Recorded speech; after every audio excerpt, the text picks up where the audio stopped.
डनकाशी news channel, सच है तो बोलेगा।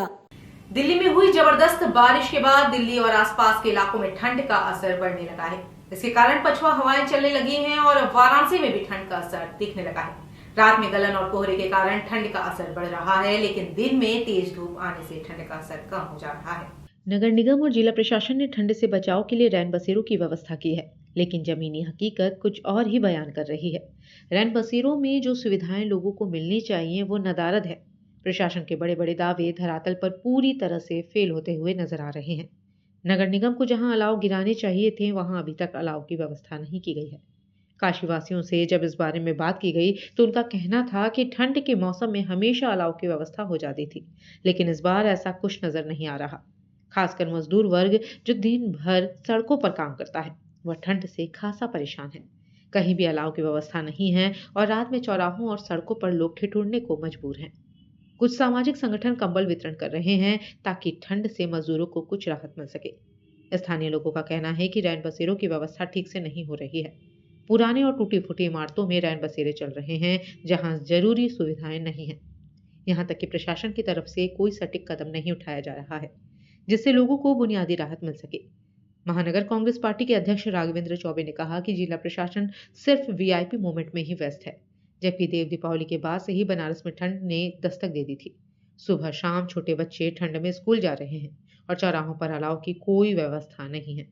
उन्होंने प्रशासन से मांग की कि चौराहों पर अलाव की व्यवस्था की जाए, रैन बसेरों की संख्या बढ़ाई जाए और बच्चों के लिए स्कूल की टाइमिंग कम से कम 9 बजे तक की जाए ताकि उन्हें ठंड से राहत मिल सके।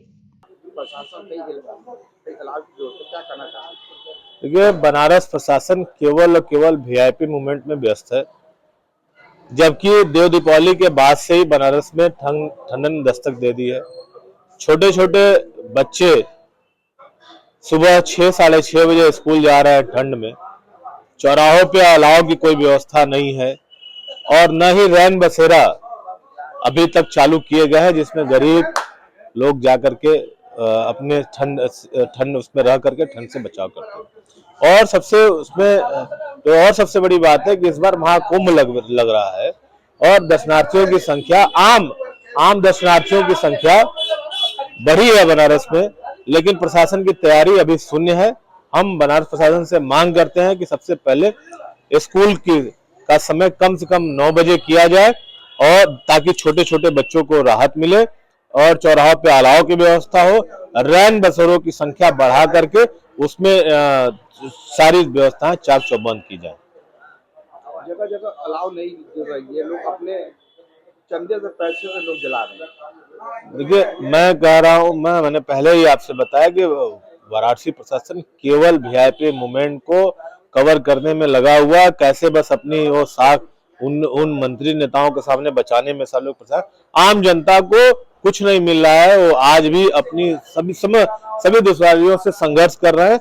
हम सब लोग मांग करते हैं कि उनकी गरीब मध्यवर्गीय लोगों की दुश्वारियों को ध्यान में रखते हुए चौराहों पे अलाव की व्यवस्था हो और दोहरा रहा हूँ कि छोटे बच्चों के स्कूल का समय सारणी कम से कम 9 बजे किया जाए ताकि वो ठंड से बचते हुए स्कूल जाए, उनके पठन पाठन पे कोई प्रभाव न पड़े। पूर्वांचल की खबरों से जुड़े रहने के लिए आज ही सब्सक्राइब करें हमारा YouTube चैनल डनकाशी और हाँ, लेटेस्ट अपडेट्स के लिए बेल आइकन को प्रेस करना ना भूलें। और आपके पास है कोई जानकारी या है कोई सूचना तो हमारे दिए गए नंबर पर आप हमसे संपर्क कर सकते हैं।